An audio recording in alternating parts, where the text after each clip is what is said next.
Hai, perkenalkan nama saya Jessica Anggraini dari D4 Analis Kesehatan, Universitas Katolik Musikaritas. Jadi di sini saya akan menjelaskan tentang memahami statistik dengan menggunakan chi-square test. Jadi sebelum kita mengupas lebih dalam lagi tentang chi-square test ini, alangkah baiknya kita mengetahui apa sih sebenarnya chi-square test ini. Jadi chi-square test adalah suatu uji yang digunakan untuk mengetahui apakah hasil suatu penelitian akan sama dengan kenyataan atau tidak. Serta uji ini juga merupakan uji yang akan menentukan apakah uji yang dilakukan oleh seorang peneliti dalam penelitiannya itu berhasil atau tidak. Chi-square test merupakan salah satu analisis yang digunakan dalam pengujian hipotesis, terutama untuk uji homogenitas, uji independen, dan uji keselarasan. Adapun fungsi dari chi-square test ini ada 3. Yang pertama, untuk mengetahui ada tidaknya asosiasi antara dua variabel atau independent test. Yang kedua, untuk mengetahui apakah suatu kelompok homogen atau tidak homogen, atau bisa dilakukan dengan tes homogeneity.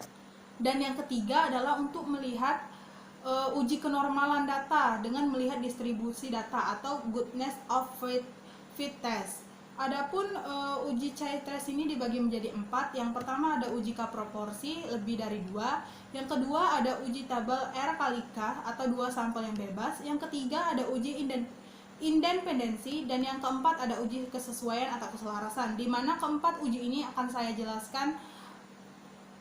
jelaskan nanti. Oke, yang pertama itu ada uji K proporsi lebih dari 2. Jadi prosedur untuk pengujian hipotesis proporsi sama dengan pengujian hipotesis parameter rata-rata. Pengujian hipotesis proporsi banyak digunakan dalam aplikasi statistik, di mana penggunaan proporsi dijumpai pada pengujian jaminan kualitas, pengujian tingkat kesalahan yang masih dapat diterima, dan sebagainya. Pengujian hipotesis dua parameter proporsi yaitu pengujian yang dilakukan apabila kita ingin membandingkan proporsi dua populasi untuk mengetahui apakah proporsi populasi 1 lebih besar dari populasi 2 ataupun sebaliknya. Lalu yang kedua ada uji tabel R kali K atau 2 sampel yang bebas. Jadi uji yang dilakukan pada tabel kontingensi adalah untuk menguji apakah ada suatu ketergantungan antara dua kategori yang berbeda. Jadi kita dalam uji tabel R kali K atau 2 sampel bebas ini kita untuk menguji apakah kategori sampel yang kita gunakan dalam penelitian itu apakah memiliki ketergantungan antara satu sama lain. Syarat awal dari analisis berikut ini adalah objek pengamatan N besar. Sifat berikut ini yang digunakan sebagai dasar dari pelakuan uji K kali R untuk tabel kontingensi. Yang pertama itu statistik ujinya, yaitu frekuensi harapan sama dengan total kolom dikali total baris per total observasi. Jadi itu rumus yang digunakan untuk uji tabel R kali K atau 2 sampel.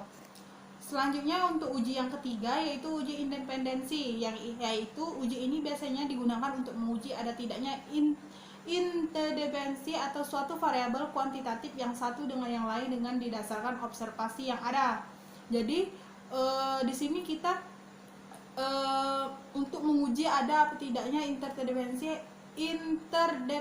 antara suatu variabel kuantitatif. Jadi variabel yang diuji itu ada variabel kuantitatif yang satu dengan yang lain dengan didasarkan observasi yang ada. Dan yang terakhir ada uji kesesuaian atau keselarasan. Jadi uji kesesuaian merupakan perbandingan antara frekuensi observasi dengan frekuensi harapan. Semua pengujian yang dilakukan menggunakan chi-square distribution, termasuk dalam persoalan kesesuaian.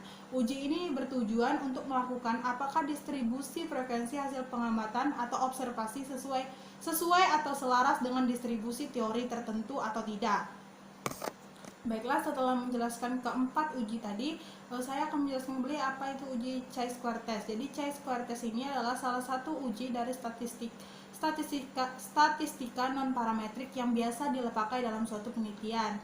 Uji ini dilakukan atau diterapkan pada kasus di mana akan diuji apakah frekuensi yang akan diamati atau data observasi berbeda secara nyata atau tidak dengan frekuensi yang diharapkan atau expected values. Sehingga itu akan menentukan apakah sebuah penelitian yang dilakukan sesuai dengan harapan atau tidak. Chi-square test merupakan teknik analisis yang digunakan untuk menentukan perbedaan frekuensi observasi dengan frekuensi harapan untuk suatu kategori tertentu. Uji ini dapat diterapkan untuk pengujian kenormalan data, pengujian data yang berlebar nominal, atau dapat juga untuk pengujian perbedaan dari dua atau lebih proporsi sampel. Data yang dapat digunakan untuk uji ini adalah data yang berupa discrete atau frekuensi. Tes chi-square merupakan mempunyai masing-masing nilai derajat kebebasan, yaitu distribusi atau kuadrat standar normal yang merupakan distribusi dengan chi-square dengan df sama dengan 1, serta nilai variabel tidak bernilai negatif. Uji ini digunakan untuk menguji seberapa baik kesesuaian di antara frekuensi yang diamati dengan frekuensi harapan, berdasarkan pada sebaran yang ada yang akan dihipotesiskan, atau juga dapat digunakan untuk menguji perbedaan antara dua kelompok pada data dua kategorik untuk dapat menguji signifikasi asosiasi dua kelompok pada dua data dalam dua kategori tersebut. Jadi untuk contoh, jadi untuk penjelasan lebih jelas lagi, untuk uji K proporsi lebih dari 2, uji tabel R kali K 2 sampel bebas, serta uji independensi dan uji kesesuaian atau keselarasan, teman-teman bisa melihat link yang saya share di deskripsi box. Jadi di situ ada contoh dari 4 uji tersebut. Terima kasih, bye bye.